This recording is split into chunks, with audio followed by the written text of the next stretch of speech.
नमस्ते सबैजनालाई, सम्पूर्णमा मेरो नमस्कार।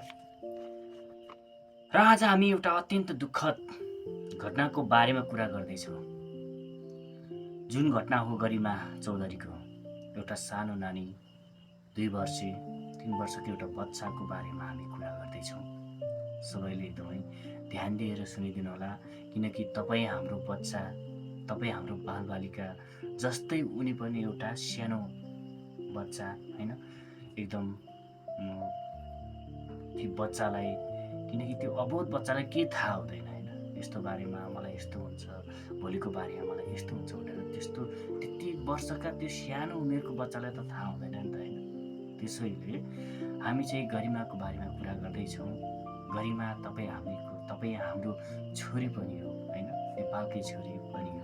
त्यसैले हामी कुनै घटनाको बारेमा कुरा गर्दैछौँ भने एकदम ध्यान दिएर सुनिदिनु होला। 3 वर्षीय बालिका गरिमा चौधरी अब हामी बीच छैनन् है।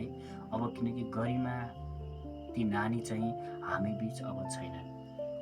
सानो उमेरमा उनीमाथि भएको जघन्य अपराधले सम्पूर्ण समाजलाई स्तब्ध बनाएको छ। साँच्चै साह्रै नै स्तब्ध बनाएको छ यो घटनाले।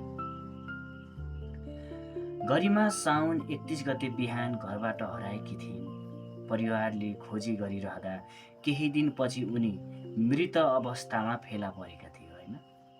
त्यसैले प्रहरीका अनुसार घटनाबारे गम्भीर अनुसन्धान भइरहेका छन् र आरोपित व्यक्तिहरू पक्राउ पनि परेका छन् है। यो केवल एउटा परिवारको पीडा मात्र होइन, यो हरेक आमा बाबुको पीडा हो। हरेक बालबालिकाको सुरक्षासँग जोडिएको प्रश्न पनि हो यो। हामीले कसैलाई दोषी ठहर गर्ने अधिकार त हामीसँग छैन, हुँदैन पनि हैन।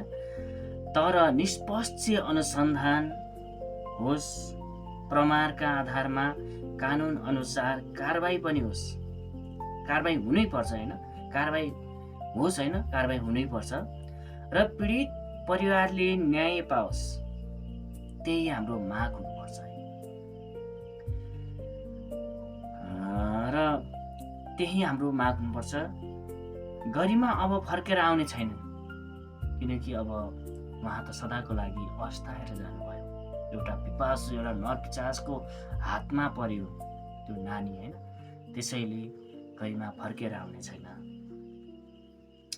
तर उनको सम्झनाले हाम्रो समाजलाई एउटा प्रश्न गरिरहनेछ। के हाम्रो बालबालिका सुरक्षित छन् हैन? गरिमा जस्तै फेरि अरू बालबच्चाहरू, बालबालिकाहरू नहोला भन्न सकिँदैन।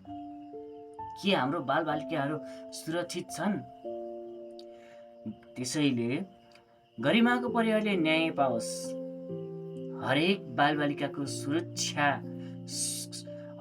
बालबालिकाको सुरक्षाको सुनिश्चित होस्। बालबालिका माथि गरिने जुन हत्या हिंसा, बलात्कारी, त्यो चाहिँ सधैँको लागि अन्त्य हुनु पर्यो। सरकारले यो सुनिदिनु पर्यो, सरकारको ध्यान जानु पर्यो। त्यसैले सरकारसँग म यही कामना गर्छु कि यति सानो नानीहरूले यस्तो जघन्य अपराध सहनु परेको छ।